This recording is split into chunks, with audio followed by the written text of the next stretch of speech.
So let's go into tips. So I know, Kim, you were sharing with me, there's some ideas of how can we support young people because the ban's happening, what can we do? Yeah, definitely. And that's what we're getting parents calling us about as well. So the best kind of way that we want to set this up is how do we be proactive? So we kind of want to go backwards to go forwards, as opposed to kind of talking to our kids about the band specifically. How do we go back, similar to what we said at the start of this presentation, and how do we be really curious and really try to understand what their online world is, what it looks like. So that would be our first kind of point of advice around sit our kids down, be calm, be really curious about it. We want to know, what do they know about the social media ban? What are their friends talking about? What are their fears around some of the social media ban incoming kind of rules that are happening? But also, what do they do on social media? Like I said, a lot of the time parents will come and talk about the amount of time our kids are spending online, but we want to sit down and be like, so what are you using it for? What apps do you actually use? Do you have accounts on certain apps? Have so like really kind of getting down to the basics, and we want to get that really kind of strong kind of structure underneath us, so we can then support our kids in a really team kind of space as we kind of go through this situation. So first things first, be really, really curious. Also, if the kids aren't talking about it, or if they're saying, like, we haven't really spoken about it much, I would be encouraging those conversations with their peers. Have a conversation about it. I think the timing coming into the school holidays, the biggest school holidays on the Australian calendar is obviously the Christmas calendar of the Christmas holidays. And we know that this is going to take effect on the 10th of December. So it's really important that our kids have kind of proactive conversations with their friends as well. How do they plan to stay connected? What might that look like? What are some of the apps that you mentioned earlier that they can still message each other? And are they certain that they've got each other on those kind of spaces as well?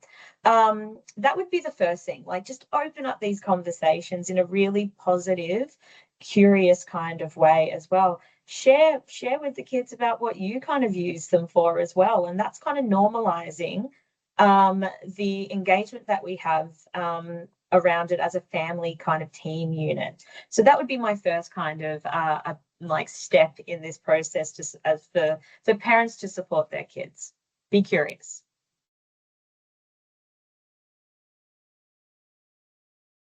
All righty. So now, as we're now a team, we're now a kind of a team with our young person. What does that look like?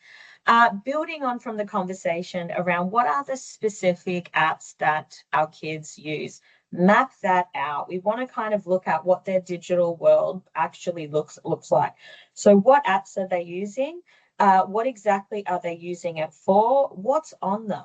So we've talked about the fact that a lot of these social media apps are kind of the old school photo albums. So some of our kids and us as adults, we've saved a lot of memories. We've saved a lot of things, a lot of photos, a lot of videos that are, priceless and really important parts of our story as well. So we want to kind of do a bit of a stock take around that and sit with our kids and figure out what's actually on them and what are they actually going to lose access to specifically as well. And one of the big things that we've talked about earlier as well is that there are really positive parts of the online world for our young people. So how do we start to explore what kind of places will meet the needs, the really important needs, that whether or not it is connection, whether or not it is about that sense of belonging that we know a lot of our kids experience in the online world, whether or not it's about a really creative outlook. Like we want to kind of start helping our kids explore what that might look like after December 10 and how we can still locate places that are meeting the needs for them as well. And then we want to look at like how are we going to download this information that we've collected over the years, that our kids have collected over the years, to ensure that it's safe and to ensure that it's we're not losing that really important kind of information as well. I think one of the other, a little kind of thing that like to be able to take advantage of this space as a family, and when we're thinking about some of these needs that are met by social media, how do we meet these needs in other ways? How do we do this as a family? How do we, stay connected and look at ways that we can spend our time together as a family in a positive way? Potentially, adults kind of taking on board and being like, how do I limit some of the interactions? And I can do this with you. We're a team in multiple kind of ways. So I think it's really about kind of scaffolding that up, firstly understanding, and then kind of planning around how we support that transition and the actual logistics around how that's done. Incredible. And I know you mentioned to me that idea of the first week after. Yeah. Can you share a bit more about that? So I think like we know that when we, it's when we're going to kind of lose something, especially something that's been really important, like you've said earlier, we know we're gonna feel it really, we're gonna feel it the most in that first week. So how do we utilize and acknowledge that? Like we want to talk about that. It's okay to say that this first week might be hard. So why don't we put a little bit of extra kind of oomph into how we plan that first week with our young people? How about we do some activities? How about we're spending time after dinner watching a movie together as a family? How about I just put my phone away? We put them all in the other room for the day. We want to kind of think about that kind of cold turkey feeling of and kind of how do we take that away and make it more of a kind of a transition that they feel supported and they feel understood in that space as well. Again, it's really about that teamwork kind of mindset that we want to try to create. I love it. And I guess in regards to this is a message that we share with young people when we talk to them in our Kids Helpline at School program. When young people are asking us, I'm freaking out, I'm stressed, I'm going to lose what's important to me. But for some people, like it was highlighted at the start, I'm losing my safety network. Because for some people, that's what social media is. Or they're going, I'm losing my only ability to connect with my friends. What can I do? So we're encouraging people, if you're watching this before the 10th, to create a plan of what you can do. And we've broken it down into 3 steps, but there's heaps of information on eSafety's website. We recommend start with checking out eSafety and start looking at what are the sites that your young people use that are going to be impacted. And so check out their list of what is impacted by the delay and what's not. Step number 2 is, like you said, Kim, download their data and help them download their data. Let them know they can download their data, which is those posts, chats, photos, and videos, so that when they're 16, when they're able to get accounts again, they can make their accounts match what it used to be. So it's not a complete, I've lost this forever. And then step 3 is create a plan on how to keep in touch with not only their family, but also their friends that they potentially are losing that connection to, and finding different ways to keep those connections online in safe ways. So Noel mentioned it a few times, but check out eSafety. They have a whole section that young people can go to that steps through everything for them.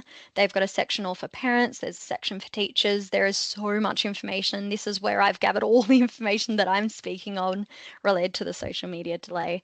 So that's esafety.gov.au. They're your #1 source of information for things related to the social media delay or the social media ban.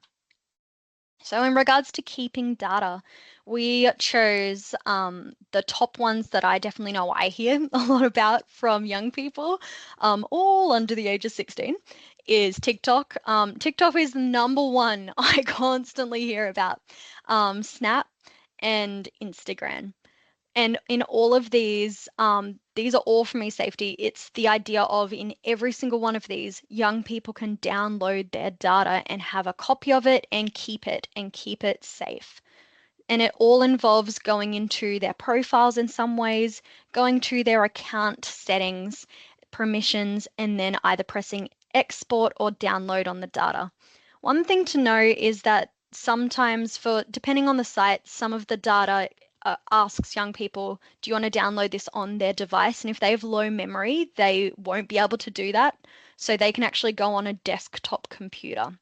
This is what you might support them with and get it to download there or download in the email link. But make sure that you're checking out the idea of how long it takes, because some of them are within a few days, some of them can take a week, and some of them can take longer. One thing to know is that with the social media delay on the 10th, something that I learned really recently from an e-safety webinar that I actually attended was that from the 10th, this is when the delay is coming into place. It doesn't mean that on the 10th, everyone's going to be kind of one-stop shop, everyone's going to lose access. And there might be some young people that their accounts kind of slipped through that first wave. It doesn't mean that they're safe from the delay. So even if it's following the 10th and your young person's like, nah, I didn't get impacted, they still might, because it is the new rule and regulation, so their account's going to be impacted. So yeah, don't just play it safe. I recommend make sure it's downloading, because they are going to lose it at some point, and I think it's important that they do have that data for when it gets lost. So that would be my recommendation. Download everything that you can. And then secondly, we encourage young people to build their communities elsewhere, whether that's finding the social media places they can go that are not impacted by the delay. A place, My Circle, I'll go into a little bit more detail, and so will Kim in a little bit later. But it's about finding their places which aren't impacted by the delay, that they can stay socially connected with their friends and peers. Find those appropriate sites. If they have particular influencers or streamers that they've been following on social media that they won't be able to engage with anymore, where else are they posting? Where else can they get that information? Maybe it's about mental health. Where else can they find that in spaces that aren't impacted? Our second one is this is recommended to share your contact info with your close IRL friends. So if young people are going, we're not moving to a messenger site, we're actually just going to move to texting, find out the numbers of the people that your young people want to stay connected with and in touch with. And it might be asking, like Kim said, creating that conversation between their friendship groups, going, where are we all going to move? Where are we going to move our conversations to? Because we know they're going to want to stay in touch, and fair. Honestly, that's so fair. So where are they moving to, and how can you support that? And yeah, have those conversations. And then finally, make plans for staying connected. So it's not just about going, okay, you've lost your community, now it's going, how can we keep this alive? Because it's a huge part of young people's development, is that friends and peer relationships. So organize, it might be some offline activities, like Kim said, make a plan for that first week where we know emotions are going to be on heightened and young people are really going to be feeling that loss. Get creative in how they keep in touch. It might be organizing movie nights, it might be offline activities. There's so many ways that young people can keep their community, which is vital for their development. Which brings us to My Circle, an online community that is exempt from the social media delay and ban because of the safety mechanisms it's got in place. So My Circle is actually attached to Kids Helpline, and it's a free, private, safe and confidential social platform for young people 12 to 25. So if you have young people that are 12 or young people that are 15, not yet 16, who still want to keep that online interaction and that social networking, I guess, space where they are able to go online, comment, like, interact, get advice, My Circle might be a great space to look into. There's over 9,000 members, and it's all young people around Australia. Kids helpline counselors are in the background, just making sure everything's safe and everyone's being protected. There's no private messaging between users, but Kids Helpline can private message someone if we notice that maybe they're struggling and to check in. but it's a really cool space where young people are able to sign up anonymously, join a circle, so an interest area of their choosing, which could be related to mental health, well-being, online safety. It might be related to peers or dating or identity. There's so many circles, and it's such a beautiful community. It's yeah, been an absolute pleasure being able to. I've had the chance to actually be able to see some areas of my circle, and it's incredible. These young people are phenomenal, and they're so supportive. And it's been, yeah, wonderful to see social media used in such a healthy way. I think it's incredible. So I'm such a fan of my circle.